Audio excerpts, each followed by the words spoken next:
سلام. اليوم جبت لكم تدبيره سهله معنا.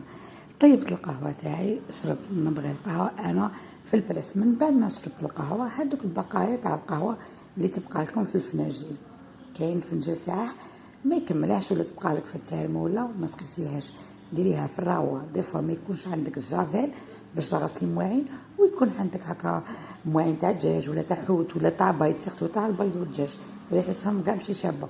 المهم ديري الرغوه في القهوه، تديلك كاع دوك الروائح، وبالزياده تخلي المواعين تاعك يبريو.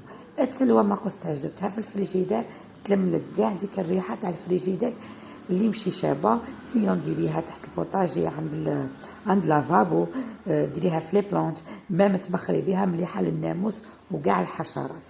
شوفوا الكيسان كيفاش خرجوا يبريو بهذيك القهوه. بعد ما كملت رحت نحط الفطور باش نفطر انا وماما. هذا هو روتيني، وهذه هي تدبيرتي تاع اليوم. ان شاء الله تكون فتكم.